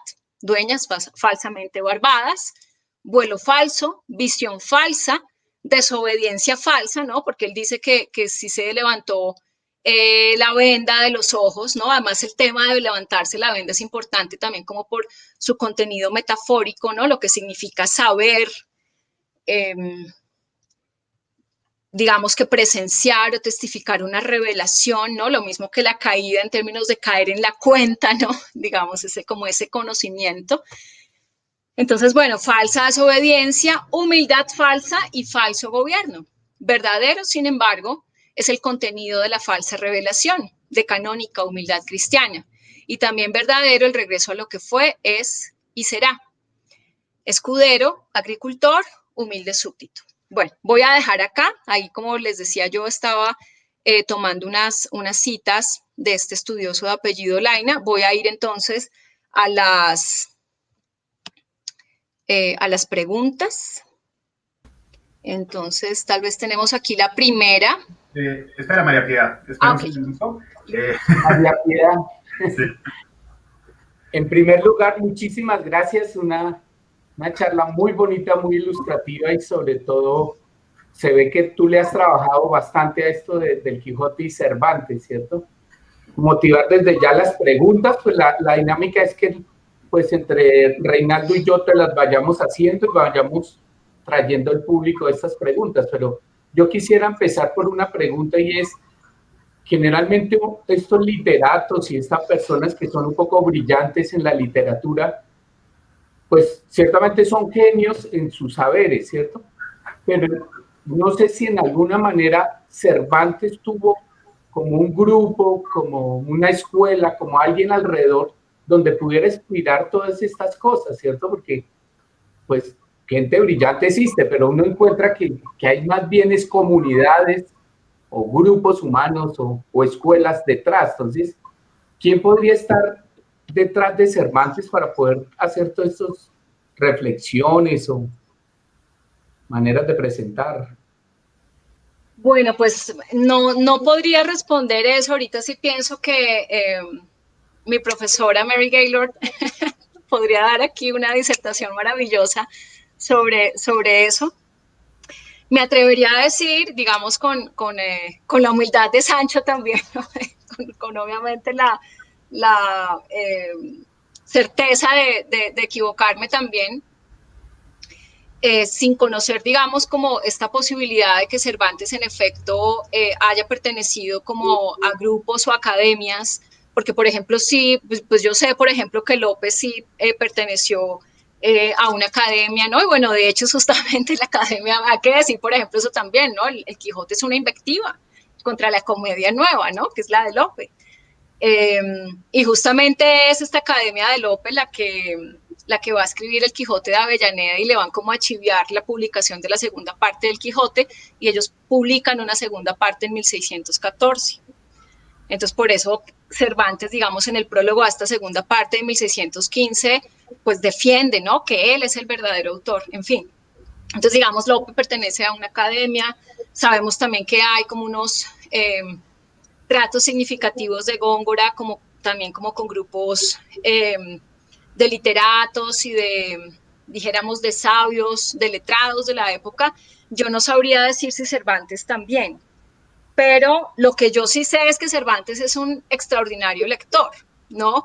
Que parte, por ejemplo, de lo que tienen como los escritores del siglo de oro, es que además de conocer muy bien su lengua, ¿no? Y de hacer de su lengua una lengua literaria, y esto también es como una de las cosas muy significativas de Cervantes en términos de la lengua castellana, ¿no? Todas las palabras, por ejemplo, que él se inventa, los giros que da para hacer una palabra, digamos, para darle como un significado chistoso y etcétera, digamos, es como una cuestión bien importante. Pues también saben, por lo menos italiano. Sabemos, por ejemplo, que Cervantes lee muchos de los autores que están como contenidos en el Quijote, por ejemplo, a León Hebreo. Desde el prólogo él está citando a León Hebreo pues en su edición en italiano, ¿no? Pues el texto original es en italiano, ¿no? Que es un tratado de amor neoplatónico, por ejemplo. Pero bueno, también hay como otros autores que, pues yo no sé si él es un latino, ¿no? Que es como la palabra en la época para señalar como los grandes conocimientos o a los grandes conocedores del latín, pero me atrevería a decir que, pues que sí sabe, al menos como para conocer algunos textos también que son como importantes en la época en latín, si bien la gran ventaja de todas maneras es que la imprenta ha permitido como la traducción de muchos textos a las lenguas vulgares, si bien en España la cosa sí en efecto está más restringida. Pero por ejemplo con Vesalio uno puede decir, bueno, no sabemos si él pudo tener acceso a un volumen de Vesalio, pero en todo caso uno puede comprobar en el texto que él está más que familiarizado con la disección, ¿no? Entonces sabemos que también tiene como acceso a ciertos tratados de cirugía y de materia médica, pues porque su papá es cirujano. Entonces eso es lo que podría decir, pero sí reconozco que no, y probablemente sea como una cosa muy conocida de Cervantes, pero en este momento no tengo como presente que le haya pertenecido eso, como alguna academia, alguna tertulia literaria, sino. Listo. Gracias, Reinaldo Okay. José. Bueno, muchísimas gracias, María Piedad, por la charla. Muy, muy interesante. De verdad que la disfruté mucho y me generó muchas reflexiones. Pero bueno, yo voy a hacer una pequeña pregunta para darle paso a las preguntas de los asistentes. Yo me pregunto, en la época del Quijote, ¿qué tan común era que en las obras literarias se recogiera o se reflejaran las discusiones científicas que tenían lugar en esa época? Discusiones cosmológicas o a propósito de cómo entender nuestro planeta, el nuevo mundo, etcétera. Porque no sé hasta qué punto esas discusiones, digamos que estaban circunscritas a círculos cerrados, como que no sale mucho de ahí, o de pronto se reflejaban, digamos, se recogían en la literatura. Eso. Pues mira, me da ocasión justamente tu pregunta para decir algo que tenía en mis notas y no alcancé a decir, y es, por ejemplo, otra vez como en esta línea de la tensión un poco que habría dentro de los territorios hispánicos entre ciencia y religión. Un texto además que es súper famoso también, súper conocido del Siglo de Oro, probablemente tiene la misma fama, o bueno, de pronto exagero, pero para aquellos que tienen como alguna idea del Siglo de Oro, La vida es sueño de Calderón de la Barca también es así como un texto súper conocido. Y Calderón, digamos, aquí me interesa también como señalar que Calderón es un autor católico, es un autor, digamos, como que tiene una postura mucho más a favor del statu quo, es un seguidor de la estructura de la comedia nueva de Lope, ¿no? Digamos, todo eso que a Cervantes le parece terrible, digamos, de Lope, pues Calderón lo adapta brillantemente como a su obra. Y La vida es sueño comienza con un rey, que es Basilio, que está muy interesado en la observación de los astros, ¿no? Este es un rey además astrólogo, está muy interesado en los horóscopos, muy interesado en los oráculos, y en una de esas lecturas, él ha, pues digamos, interpretado en los astros que su hijo, pues que digamos se sabe también como por todo el tema de las monarquías y el derecho divino, que lo más importante para un rey es tener una descendencia masculina, ¿no? Dentro del matrimonio, por supuesto, para que lo suceda en el trono, ¿no?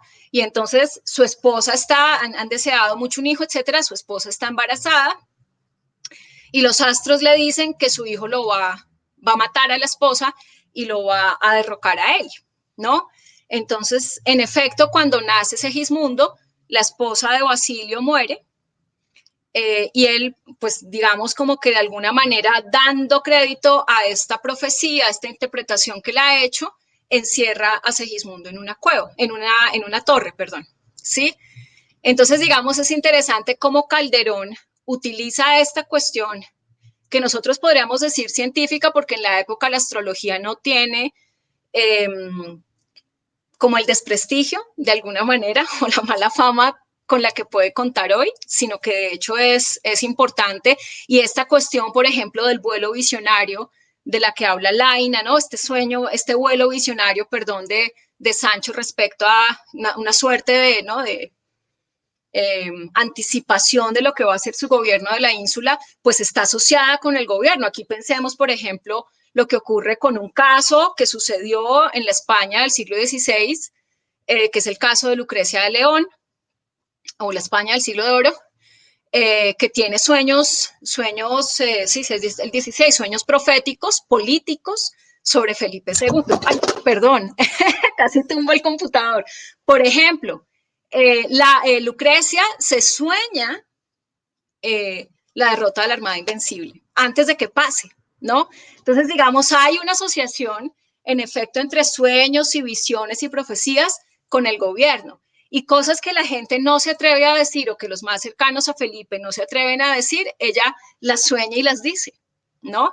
Antes de que ocurran. Entonces, sí hay, o sea, obviamente, digamos, como que hay cosas, dijéramos, una tratadística que nosotros podríamos denominar científica, pues que, digamos, circulan en unos medios o en unos grupos, en unos ámbitos, pues mucho más específicos, ¿no? Mucho más especializados, pero en el caso, por ejemplo, de Calderón, esta profecía o esta anticipación de lo que va a ocurrir, de hecho, la decisión que él toma de negarle, ¿no? Como ha sido analizado, eso es como que se niega a darle la educación al príncipe. Entonces él mismo es el que le está fallando a su pueblo, ¿no? Y finalmente, en efecto, Segismundo lo derroca, pero porque hay un engaño, que es este sueño en el que se supone que se va a demostrar que Segismundo no puede gobernar. Pero lo que realmente, digamos, quiere decir Calderón, o no lo que realmente, digamos, lo que se propone decir con esta historia, es que los gobernantes, pues no deben andar mirando tanto al cielo, sino dejarse guiar por las virtudes cristianas, que por supuesto en el barroco son virtudes políticas, ¿no? Y aquí pues está como cobrando toda esta importancia, toda esta figura del príncipe cristiano, ¿no? Que sabemos que desde la segunda mitad del 16 hace carrera, por lo menos en los territorios hispánicos, pero es como una reacción en todo lado al príncipe de Maquiavelo, ¿no? Y a otra tratadística, digamos, que está pensando como las nociones de gobierno, digamos, la figura del gobernante, la figura del príncipe, pues en el caso de Machiavelli, por supuesto, en términos seculares, ¿no? Y de una teoría política que no está como atada al cristianismo. Y en cambio, por ejemplo, Calderón, lo que está haciendo ya hacia mediados del siglo XVII, pues es justamente como reposicionar y recentrar la figura del príncipe cristiano por medio de esta vía negativa, digámoslo así, de Basilio, mostrándolo, por supuesto, como un rey incompetente, injusto, como un mal padre, además, ¿no? Y pues ciertamente en ese sentido como un pésimo gobernante. Entonces, por ejemplo, lo que suele ocurrir también en esta idea de que España era atrasada científicamente o que no hay como grandes aportes de España a la ciencia, que sí puede contar Francia con Descartes, por ejemplo, ¿no? O bueno, digamos, ahí habría como un desfile de nombres, Leibniz, el mismo Bacon, por ejemplo, ¿no? John Locke, incluso, ¿no? Si lo pensamos también como en un sentido amplio de pensamiento teórico, pues como que se diría que España no tiene, y a mí me parece que una cosa que sí es como particular de España es que eso está en la literatura del siglo de oro, ¿no? Entonces hay unas meditaciones, unas reflexiones, por ejemplo, hondas acerca del gobierno, porque claro, uno puede decir, pues sí, Calderón era conservador, pero era un brillante conservador. Entonces en esa línea, obviamente él aquí está pues diciendo, no, la astrología no, el tema es el príncipe cristiano, ¿no? De algún modo eso también ocurre, por ejemplo, en el gobierno de Sancho, ¿no? Las reflexiones, es muy bonito cuando Sancho se va a ir, que Don Quijote se pone así todo como compungido, se queda aburridísimo en la casa de los duques porque no tienen nada que hacer, y le escribe una carta a Sancho muy bella, que digamos, de alguna manera remeda o parodia los espejos de príncipes, ¿no? Y entonces le da como todos estos consejos de gobierno, todos súper lúcidos, todos además muy inscritos en esa línea también del gobernante cristiano, por ejemplo. Entonces, eso es lo que podría señalar como en clave pues, de esta idiosincrasia también española. Ok, bueno, muchas gracias. Entonces vamos a seguir con las preguntas de los asistentes. Sí, aquí hay una de Valeria Bella Polonia. Dice, en el contexto latinoamericano, ¿dónde podríamos evidenciar hoy en día estas problemáticas que Cervantes abordó? Pero como todas las problemáticas de las que hemos hablado, ¿podrías como especificar un poquito más como a qué problemáticas te refieres, Valeria? O si es como lo histórico, el tema de la, digamos, como de la construcción de la identidad nacional española, lo del cristianismo, o sea, sí te pediría como concretar o especificar más bien como cuáles problemáticas serían. Hagamos una cosa, esperemos a que Valeria de pronto responda aquí en el chat, ¿cierto? Y mientras tanto, entonces, miremos otra pregunta de David Guacaneme. Entonces, él pregunta si Cervantes le dio conocimientos científicos al Quijote en el relato. Si Don Quijote conoce, ¿sí? Cosas. Sí, digamos, si Cervantes le dio conocimientos científicos, es decir, si Don Quijote, me imagino yo, en el relato es una persona ilustrada en materia de ciencia. Pues ahí, por ejemplo, habría, perdón, ahí la repetición, que citar la aventura del barco encantado, ¿no? En donde le está citando a Ptolomeo y está dando como unas argumentaciones acerca de los grados y de la latitud y tal, digamos, como que por ahí uno podría decir, ciertamente, digamos, se comprueba que hay como un conocimiento de los planteamientos de Ptolomeo, un conocimiento, digamos, como entendido y apropiado bien por Cervantes y en esta medida por Don Quijote. Ahora, también hay como una noción de ciencia que quizá es importante como problematizar para nosotros de pronto hoy cuando hablamos de ciencia, pues está más asociada a lo que serían como las ciencias duras, ¿no? Pero digamos que en la época la poesía, por ejemplo, es considerada también una ciencia.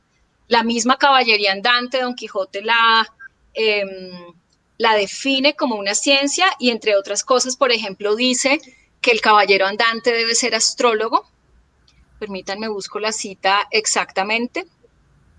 Ha de ser astrólogo para conocer por las estrellas cuántas horas son pasadas de la noche y en qué parte y en qué clima del mundo se halla, por ejemplo. ¿Qué más? ¿Qué más? Pero hay que decir también que, por supuesto, pues gran parte de su caracterización es mostrar, digamos, como que incluso esos conocimientos científicos que pudiese tener Don Quijote y que cuando los expone pudiesen dar cuenta de su agudo ingenio, de su inteligencia, incluso de su erudición, a paso seguido, digamos, todo como que queda borrado y descalificado, desprestigiado por sus actos, ¿no? Entonces hay como esta contradicción entre las palabras de Don Quijote y los hechos de Don Quijote, porque pues son, por supuesto, unas interpretaciones de su realidad inmediata súper locas, porque pues obviamente él siempre está buscando la gran aventura que le están mandando y que está destinada para aumentar su fama. Y por supuesto es como que, pero viejo, estos son unos rebaños de ovejas que no, que son los ejércitos, ¿qué tal? ¿No? Bueno, la más famosa probablemente que es la de los molinos de viento, ¿no? Pues también es una aventura en la que él se está enfrentando a gigantes. Entonces, visto desde la perspectiva, digamos, de alguien externo a esta fantasía de Don Quijote, pues es una completa locura. Pero, por ejemplo, una de las cosas muy, muy interesantes que ocurren en el texto es que aún Sancho viendo que son molinos de viento, termina creyendo que en efecto son gigantes, ¿no? Entonces, claro, a veces se aprovecha vilmente de eso, ¿no? Como en el caso del encantamiento de Dulcinea o como en esta descripción de su viaje y de bajarse del caballo y de jugar con la constelación de las Pléyades, por ejemplo, ¿no? Entonces, bueno, por ahora diría eso. Bueno. Gracias. Juan Camilo Urrea nos hace una pregunta, un poco describe. Durante la época en que fue publicada la obra de Cervantes, realmente causó un gran impacto por sus críticas a la sociedad española y representación de la ciencia, o más bien, gracias al análisis que le han ido haciendo en el transcurso del tiempo, ha llevado a descubrir su importancia. Pues digamos que hay una cosa muy interesante que tiene no solamente este texto de Cervantes, sino en la época, digamos, como una suerte como de lugar privilegiado, quizá, que tiene la ficción. Y es que cualquier cosita que se pueda decir por ahí que pueda generar, digamos, una controversia, y el tema no sería tanto generar la controversia, sino el castigo, la censura, la sanción que pueda acarrear como estar en medio de esa polémica, ¿no? O sea, pensemos como que una traducción como la que hace Fray Luis, pues le implica unos cuantos años en la cárcel, ¿no? De la Inquisición. Y uno diría, pero pues y pues, o sea, lo lindo es cómo él se mantiene, ¿no? Digamos, como en un ethos filológico y no se mueve de ahí, ¿no? Siendo además quien es. Entonces, Digamos que en el caso de Cervantes siempre está la cosa de decir como, ay, pero se lo creyó, si eso era en broma, ¿no? Entonces, ciertamente hay como, pues, una multiplicidad de referentes de la época, eh, que siempre va a ser una aproximación, lo que nosotros podamos hacer, siempre va a ser parcial, ¿no? Como que nunca vamos a estar absolutamente seguros de cómo se recibió, cómo se leyó, cómo se entendió en la época, pues porque ya no estamos en el siglo XVII, ¿cierto? Y no hacemos parte, digamos, como de ese sistema de significación. Se puede reconstruir parte de ese sistema, por supuesto, no solamente con los comentarios, por ejemplo, con el hecho de que existe el Quijote de Avellaneda también, con la fama, o sea, sabemos que el Quijote es probablemente como el primer libro, el más vendido, el primero más vendido de la lengua castellana, ¿no? Que incluso Cervantes en algún prólogo va a decir como que hasta de China me están invitando a que yo venga y hable, vaya y hable de Don Quijote y etcétera. Y ellos creen que yo, mejor dicho, soy así el super guau porque he elevado la lengua castellana pues a semejante estatura y a qué altura. Y todo el mundo sabe que España existe porque existe el Quijote. Y creen que yo vivo súper bien y que soy muy rico. Nada más no lo está diciendo así, sino lo que hace es recrear el diálogo de dos lectores del Quijote, ¿no? Y como que imagínese que lo invitaron a una universidad en China que vaya y presente el Quijote y etcétera, y que lo van a traducir al chino y tal. Y eh, pues uno se imagina entonces que este Cervantes es un tipo que tiene mucha plata y que vive muy bien y que le reconocen, digamos, como sus méritos y que España le reconoce sus servicios, ¿no? Pensemos que Cervantes es probablemente el más famoso ex servidor de la corona que se queja de que no han sido reconocidos sus méritos, ¿no? Él, pues fue soldado, peleó en la más gloriosa, ¿no? Muy gloriosa batalla de Lepanto, que es la más gloriosa batalla del siglo XVI española, efectivamente, pero pues es luego tomado cautivo por 5 años, cuando regresa a España no le reconocen justamente como sus méritos, sus servicios, no recibe ningún tipo de merced real, no recibe tampoco esta posibilidad de cargos en el Nuevo Mundo, entonces finalmente, pues digamos que se dedica, bueno, incluso estando dedicándose a las letras, ya tiene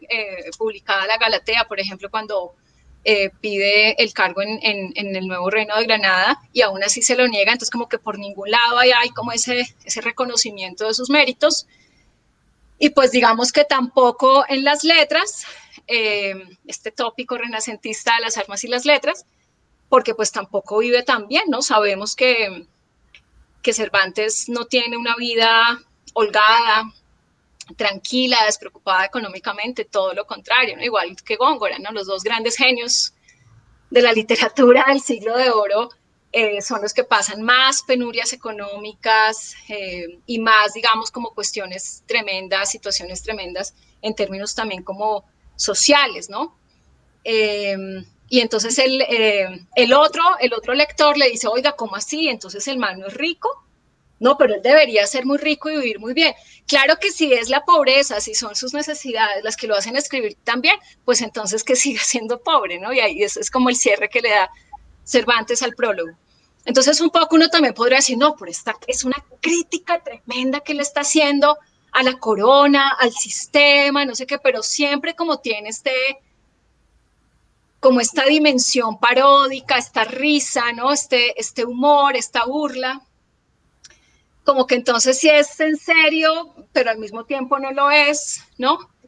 Eh, entonces digamos que dentro de las cosas que a mi modo de ver, digamos, dentro de las temáticas que a Cervantes le interesa mucho abordar, yo sí creo que una de esas es la pureza de sangre, digamos, este relato maestro de lo español en términos de ser cristiano viejo.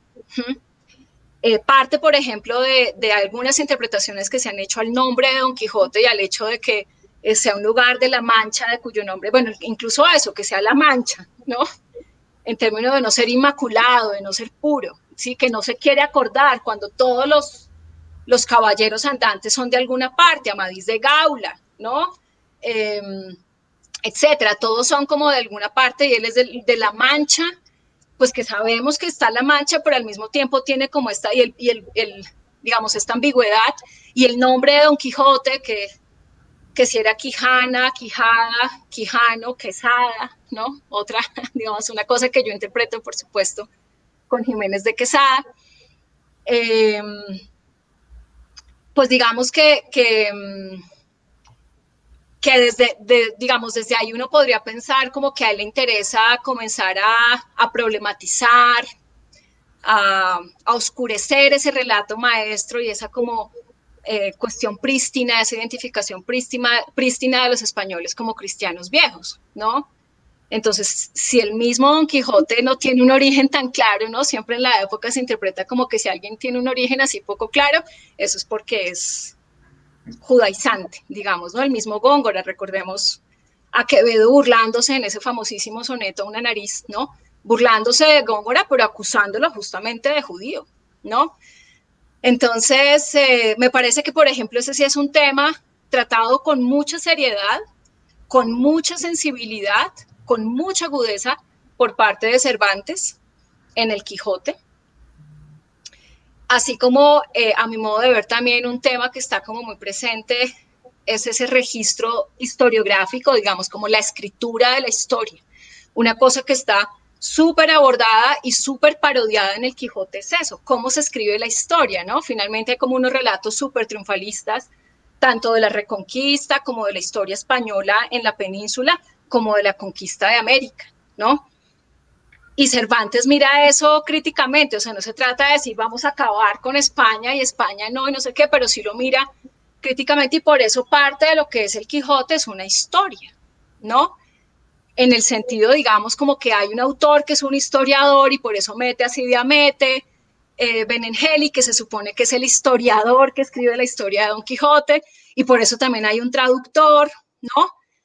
Que la traduce al castellano, porque la historia de Don Quijote ni siquiera está escrita en castellano, y por ahí, digamos, es interesante, porque si esto tiene que ver con las glorias de España, que son las de la caballería, ¿no?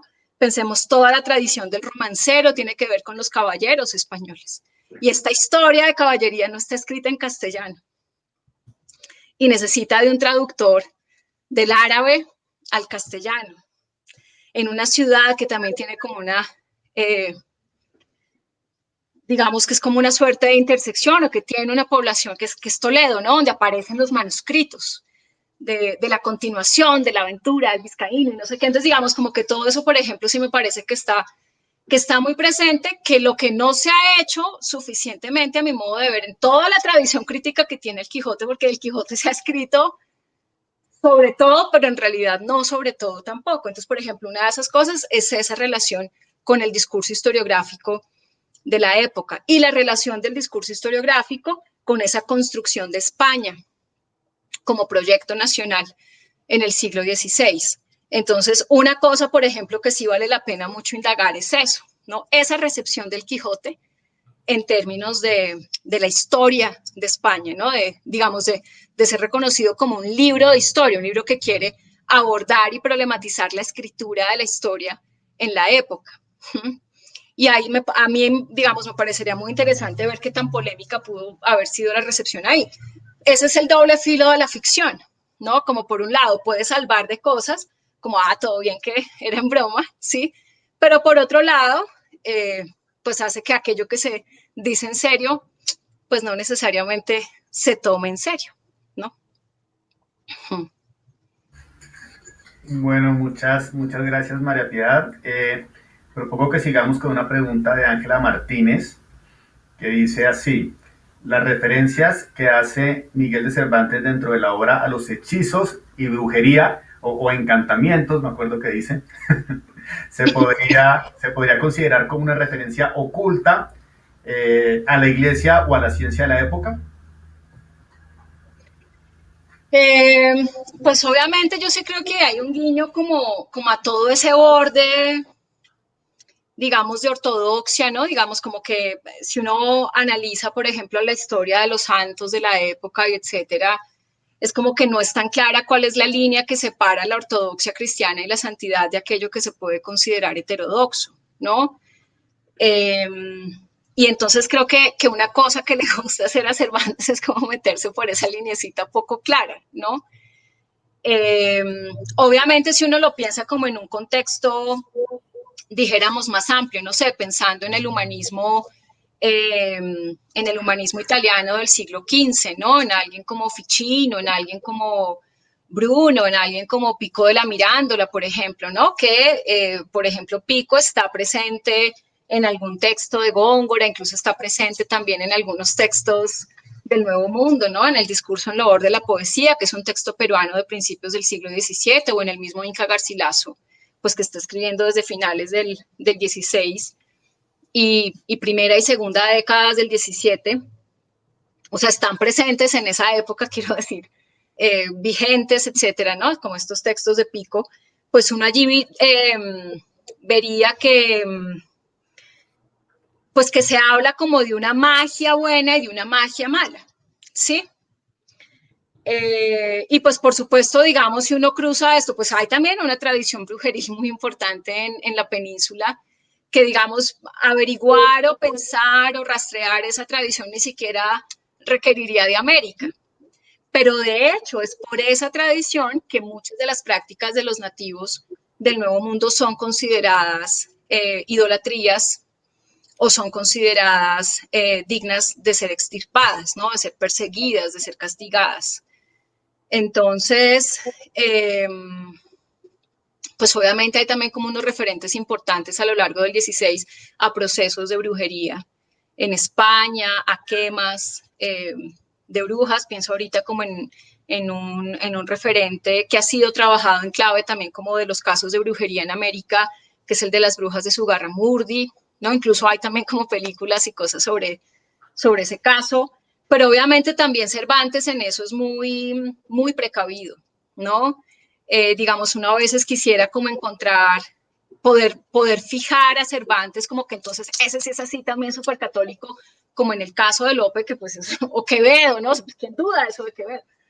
Pero con Cervantes es como que no queda tan claro, porque así como uno puede decir, listo, las cartas a Sancho o esta carta a Sancho y sus consejos de gobierno son súper de la línea del gobernante cristiana, que uno puede citar a Pedro de Rivadeneira, por ejemplo, etcétera, pero hay otros momentos en donde pareciera que no está como por ahí.